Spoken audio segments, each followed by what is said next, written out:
環球大戰線深入世界最前線，全球各地的觀眾朋友，大家好，我是葉思敏。今天節目一開始，我們先歡迎清華大學講座教授張妍婷張將軍。思敏好，大家好。時事評論員王尚志尚志哥。思敏好，觀眾朋友大家好。陸軍退役少將李正傑將軍。思敏好，各位觀眾大家好。好，觀眾朋友，今天呢持續我們另外一個階段的習川會的特別獨家報道，今天會就習川會再做進一步的一個大解析，不要錯過了我們的節目。那麼節目一開始，請大家記得先幫我們按讚，並且呢按下熱推2個字，也可以在留言區幫我們寫下熱推。那麼希望跟我互動的，歡迎寫下思敏我在哪一個城市收看，那我也會特別跟你做互動。今天節目一開始，我們要趕快來關心到的是，就在此刻，我們看到習近平說的一句話，他說美國正在衰落，結果沒有想到呢，一向非常自大的川普突然間認同了這樣子的一個說法，到底怎麼一回事？現在外媒的說法，中美權力的天平已經翻轉了，變成平起平坐。再來就是美國政商巨擘這一次進到了北京去，被形容他們是大開眼界哦，到底怎麼一回事？今天就這些議題會一起來做關心。好，3個火線話題，我們今天趕快來做一下解讀。這一次川普到北京，整體的態度我們發現有明顯的翻轉。他先是在語言上、口語上罕見的承認了美國衰退，而且他說認為這是100%正確的，美國確實正在衰退，但他也特別指的是拜登時期。那麼川普的態度也不像過去那麼強硬了，這一次可以看出在表情上面顯得非常的友善，而且是溫和的，甚至可以說是收斂。到底是刻意調整了對中路線，還是現實逼得他不得不改變做法了呢？第二件事情，我們來看到的是就軍事面，盧比歐罕見的承認了大陸的海軍的艦艇數量已經在規模上超過美國了。接下來要來觀察到的是，是否在軍力上面會在此刻開始出現一個比較明顯的變化，尤其在海上的優勢會正在改寫嗎？印太地區的軍事平衡也會重新被劃定嗎？最後我們來看到的是，川普在這一場習川會上面特別稱讚中國真美，馬斯克全程在拍攝人民大會堂，再來到馬斯克的兒子也穿上了中國的服裝，證明的是大陸的這種文化文明的自信，讓中美競爭開始進入另外一種層次的階段了嗎？今天就這些議題，我們都會一起來做關心。好，我們趕快要來看到的是，川普這一趟北京行被大家形容有一幕真的是非常的讓人感到震驚，就是因為呢，習近平他稱美國是衰落的國家，沒有想到川普一向驕傲的川普是承認他說的是100%正確的，但是他也補上了一句話，這是拜登時期造成的傷害。現在的美國已經重返榮耀了，但是不管怎麼說，川普他是一個國家的元首，正式的承認了是說美國衰退，也被大家感受到呢，川普在態度上面已經有非常非常巨大的一個改變了，並且我們剛剛也說了，川普的態度大改變。過去呢，他對中國都是非常強硬的，各種的制裁，不管是關稅、科技的制裁、晶片的制裁，甚至指控中國大陸偷走美國的工作、威脅國安等等的話。但是我們看到，在這一場習川會上，他的態度顯得非常的溫和。甚至現在說呢，提到台灣的問題的時候，都是必答所有台灣的問題的，所以我們到現在還不太知道台灣問題是否有談，又是怎麼樣處理的。再來呢，我們也看到了這一次主導權似乎也放在中方的手裡了，因為呢，這個習近平就台灣的問題，他有特別提到美方務必要慎之又慎地處理台灣問題。再來軍力上面，我們來持續到關心的是，國務卿盧比歐也罕見地承認大陸的軍力成長速度空前絕後，數量已經超過美國的海軍了。那麼是像美國一樣具備全球力量的投射能力的，代表大陸不只是經濟大國，接下來也會朝一個軍事全球的一個強權的方向來做發展。節目一開始要特別請教張將軍怎麼看？從川普跟盧比歐說的這些話來看，是不是中美的軍事實力正在做一個明顯的差距，結構上面的改變？中國已經是和美國平起平坐的超級強權，如外媒所報道的這樣嗎？那張將軍怎麼解讀？我認為可以在印太地區來看的話，中國大陸跟美國可以平起平坐。那如果來看整個我们先放眼整個全球來看呢，美國在這個世界上軍事上的影響力啊，還是獨大，因為美國的國防預算呢，每一年9000億美元，中國大陸2500億美元，就知道了這個金錢的說一分錢一分貨。對，那這地方美國的錢多，在軍費開銷大，美國有11艘航母戰鬥群，中國大陸3艘，包含遼寧、山東，包含福建艦啊，這個很清楚。然後另外一個，美國它是全球部署，它是分散。它分散在全球各地，它在全球有800多個駐軍單位，所以美國在這一方面，它的分散也讓它變成貝多利分。那中國大陸的哪些優勢呢？中國大陸相对優勢多。第一個，地緣戰略，因為它在印太，中國大陸屬於集中型。中國大陸在海外就是非洲的吉布地，也包括柬埔寨的雲朗的海軍基地，它有駐軍，有少部分的顧問跟技術人員在那個地方，還有東非的索馬利亞的我們叫這個護航編隊，就是我們所提到的，因為他們有海盜，他每一年他都會去派這些相關的這些海軍的軍艦去做護航的這個反海盜的維持。所以我們這樣來看的話，那中國大陸它這個變成它集中的優勢，集中優勢產生力量。然後還有中國大陸有數量優勢，美國的軍隊是140萬，加上一些文職人員，在中國大陸超過200萬。那在這一方面，數量的優勢。集中的優勢，變中國大陸在這個軍隊在這個地區所形成的影響力，就相較於美國來的大。那我們先來看，還有一個，這個馬斯克有說過，中國大陸 AI， 中國大陸 UAV， 某些部分領域已經超過美國。那個 NVIDIA， 黃仁勳有講過哦，他只是一個秒差，就是很近了。換句話說，在這個 AI 在 UAV 這個尖端技術上面呢，旗鼓相當。不然，伊隆馬斯克也好，黃仁勳也好，他不會講這個話，因為他們都到現場去看，他不是在美國看，他到中國大陸去訪問，然後中國大陸可能也介紹了一些這些現地，讓他去參觀，讓他去了解，所以他們講這個話是有所本、有所依據。那現在盧比歐有講這個中國大陸的海軍的實力超越中國的，是數量對。因為中國大陸在軍工生產速度特別快，不是光只是海軍，我們在空軍的話，歼20、中空軍歼35，甚至我們講剛剛要出來的殲36跟殲50，哇，怎麼那麼快？那美國還慢，還欠，還拖，可能他就會講說啊，因為這個烏克蘭戰爭的關係，甚至有時候講說這個伊朗戰爭的關係，它耗用過巨。但是你想想看，你在這一方面的生產的速度就是比較慢，維修的速度時程就是拉得比較長，所以看到國防工業潛力。中國大陸這方面也趕上了，所以地缘優勢、數量優勢，還有國防工業的潛力，中國大陸這方面因為集中，所以發揮的軍事力量的影響力就比較大。好，所以從這一場這個習川會也可以看出，不管是美方的態度，或者是外媒的態度，都逐漸意識到中國大陸從這個經濟的強權大國，現在也往軍事強權大國的方向來做發展。那同時間，我們也來看到一個比較奇特的現象，這是來自於美國媒體 Politico 所做的報道。他們覺得說，為什麼呢？在這個習川會之後，這一些過去對於中國大陸比較鷹派的人，在這個習川會之後，為什麼突然間變安靜了呢？話變得比較少了。另外就是五角大廈的前官員也直接點破，他們認為川普在這個時候反而是對中最鴿派的那一位，那他不再尋求跟大陸做這種長期的對抗，現在比較強調的是在關係上面的穩定，也避免雙方的關係失控等等。那分析也有說，當然了，原因就是因為美國現在缺乏很有利的條件可以跟大陸去談，甚至去這個徹底的壓制大陸。那同一時間呢，中國大陸則是也是在這個時候，北京提出了4個穩定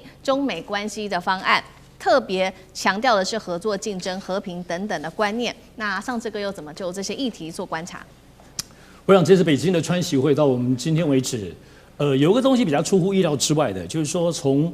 川普的角度來講，他要達到對於期中選舉，所以農產品採購、波音的種種這些，在出發之前都被認為到一定會有具體的目標。可是到今天，其實川普要走了，其實你就會發現，好像這些都沒有具體談成些什麼。至少雙方到目前為止，包括對外發布的公告裡頭，我說雙方各自發布的他們的這個記事摘要裡頭，其實都沒有提有關於美國想要的具體結果。所以使得這一次我們可以看到，看起來就除了這個好好的走一走、看一看、吃一吃、談一談之外的話，整體這一次感覺起來並沒有那麼很多的具體，在至少川普跟習近平兩個人談話過程當中律定下來。包括在此之前13號的部分的侯立峰跟貝森特的在首爾的部分的會談，也沒有真正的談定一些我們過去認為是雙方會準備的一些具體的成績，讓大家對外可以攤出來有一些你知道就是好看的東西。而這次其實，但是大家發現最重要的部分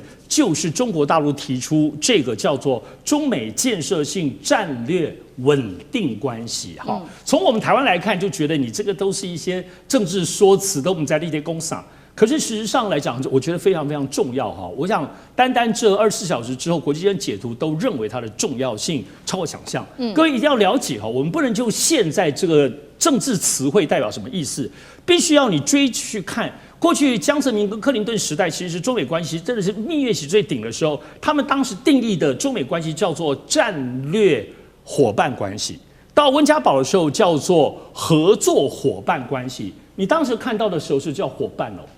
但是你現在在習近平這邊，你所看到的沒有夥伴，它叫做建設性戰略穩定關係。也就是說，在川普在任的未來3年期間，中國希望跟美國建立的追求的極致叫做穩定，能穩定已經很了不起了。而且我們從剛剛提到這4個穩定的內涵裡頭，你可以看，這些都不是政治詞彙哦，合作為主，競爭有度，分歧可控，然後和平可期。好，我們來看哦，講兩國的關係，通常都要講一些燈光美氣氛佳。可是這個4個內涵裡頭，你看到兩段哦，一1/2，一個叫競爭。就這裡頭，中國大陸承認甚至認定，在未來幾年，中美就是競爭啊。但是競爭要有度，而且認為一定會有分歧，但分歧要可控。至於合作跟和平，這當然都是一個框架性的一個基本的說法。所以這裡頭也就表示說，在中國大陸認定的中美關係裡頭，超過1半以上是又競爭又有分歧。所以於是最後要追求的就是這個穩定。好，我們來講，並不是就這些政治詞彙裡頭在做這些邏輯分析。其實在這次談當中，最凸顯的，至少我們看到跟我們這集有關的，當然就對台灣問題。在台灣問題這次提到的東西，你可以發現哦，雖然強調的依然是跟過去長久以來，特別是這幾年畫的一些紅線底線，但是這次習近平提出了那個假設性的東西，在語境跟語義上，就是中美一旦沒有把台灣問題處理不好，會摩擦。甚至競爭，甚至在美國媒體裡頭，甚至也有延伸，就是說，中國是不惜在台灣問題處理不好，是不惜跟中美有戰爭的，有些延伸性的解讀。所以這裡頭就表示說，中美要在穩定的可控性，台灣問題如果作為中美關係的核心的這件事情，接下來影響性多大？好，我舉個例子，現在因為台灣問題，北京方面習近平表達了一個更嚴厲的或更深沉重的態度，美國方面其實沒有接招，沒有表達。好，這是不是也就是為什麼到為止這2天看來，我們都覺得農產品、波音什麼東西都沒有的原因呢？也就是說，如果台灣問題、台灣的軍購問題沒有具體美國表達一個態度，中美關係的這些很具體的，包括經貿跟農產品的採購，是不是要等一等啊？要等你的台灣問題揭曉了，至少有個態度說法之後，我們再來細談後面。當然，有關於中美關稅跟等等的貿易談判，事實上要在今年的10月才會一個延續1年的。那麼現在呢，川普邀請，包括習近平9月下旬去美國，剛好10月就是中美關稅，所以很可能現在中美關稅的當中的真正的大菜談定的東西，其實有可能會壓到今年10月，也沒有多久之後。所以我們可以看到，這一次主要是中美一個新的框架性的定義，特別由北京當中非常坦實，我們還是要和平穩定，但以台灣問題為核心的競爭也好，分歧也好，大家要維持穩定的共同的努力。好，中國大陸釋出善意，有提出4個穩定，不過也特別強調了這個要穩定的前提，還包括了有關於台灣的問題。那另外一方面，我們也來特別看到說，在這一場的習川會當中，有一些比較有趣的插曲，也代表說美國對於中國大陸文化的一種認同度。大家在看，就是因為在這一次習川會上面，川普不斷的讚美說中國真美。那盧比歐呢，大家也有看到這個畫面我們 CG 上面也有做，就是他進到人民大會堂的時候，一直看天花板，然後呢，還一直跟這個赫格塞斯指了一下天花板的細節，甚至豎起大拇指比個讚這樣子。那再來就是我們看到了馬斯克，他就是被網友形容像是自己去旅遊拿着手機呢，就在這個廣場人民大會堂廣場拿着手機360度不斷拍攝。最有趣的是，馬斯克的6歲的兒子，這一位是 X， 在畫面上我們看到，他直接穿起中式的桑蠶絲的馬甲，手提非遺虎頭包，引發熱議。馬斯克也趁機在這個時候說：“我兒子呢正在學習普通話，用中文親自回復網友。”那將軍怎麼看？第一個我們看到盧比歐在人民大會堂東大廳看到那個天花板，讓他驚豔哦。這個馬斯克來講的話，在這個外面來講的話，他就這個拿着手機四周拍了一圈。其實這代表什麼？代表一個文化的軟實力。我們知道，不管是經貿或者是一個國家經貿或者是軍事，你可以說它是硬實力，可是文化卻是軟實力。我這邊要特別指出哈，馬斯克他的小孩，他很得意跟媒體說，他兒子正在學普通話，也就是中國話裡面的普通話。因為中國話可能有很多方言嘛，普通話是統一一個話同一種語言方式叫普通話。其實在此之前，這個川普自己本人在習近平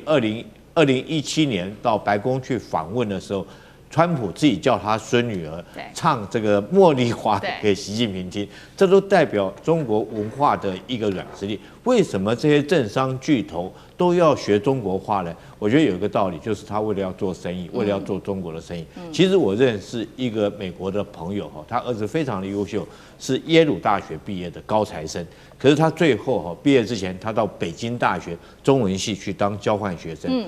他就去學中文。後來我跟他兒子見面的時候，他很得意，他教他兒子背很多首的唐詩給我聽哈。這個那我就很好奇，我說你們美國這個已經自己有自己的語言了哈。事實上，我们很多的这種國際的通用語言都是用英文，為什麼你還要去學這個中國大陸學普通話，學這個唐詩，學中國的文化？事實上，你要學在美國學就可以，為什麼要特別？他說你不知道，跟中國人打交易哈，這個你一定要講到他心坎裡面。然後他就很得意，我跟各位講哈，他把他兒子的筆記拿來給我看，他學中文的筆記，上面我就看到光一個方便兩個字，他那個兒子上面注記了方便在各種地方的運用，用在什麼地方？比如說，你方不方便？你方便的話，給我方便一下啊！吃飯吃一半啊，這個，對不起，我先去方便一下。所以同樣的方便，在中國用語裡面有很多的含義。但他兒子把這個方便這兩個字做了詳詳細細做了筆記。他說以後我如果說要跟中國人打交道，要跟中國人做生意的話，那我必須要懂得中文的這些技巧，他們才會把我當自家人看哈。那如果說不懂中文，你知道，如果說外國人只懂得中文字面上的含義，而不懂得背後的含義來講的話，會吃多大的虧呢？我這邊舉一個例子，譬如說盧比奧他就吃虧了。大家記不記得他剛當到國務卿的時候，這個王毅當面跟他講了一句話，大家還記得嗎？你好自為之。他剛開始他不懂得這個好自為之在中文裡面的是有一點像是長輩在教訓晚輩的那種含義，他也洋洋得意，他也認為說是王毅同樣都是外交家，在鼓勵他，說是在這個未來的工作要好好努力，好自為之。事實上，我們都知道，懂得中文含義的人，這後面的代表含義是有一點類似長輩在教訓晚輩的含義在裡面。所以，我覺得當這些政商大佬，美國的政商大佬都在努力的學普通話，代表中國的軟實力的強大哈，也代表他們以後要跟中國打交道的話，必須在這方面懂得中國文化的這種精奧深妙之處。好，謝謝將軍。那我們休息一下，馬上回來。地緣政治、美中之爭、戰略價值、強權崛起、小國生存，現在與未來洞悉事件走向，掌握世界脈動，全球觀點盡在環球大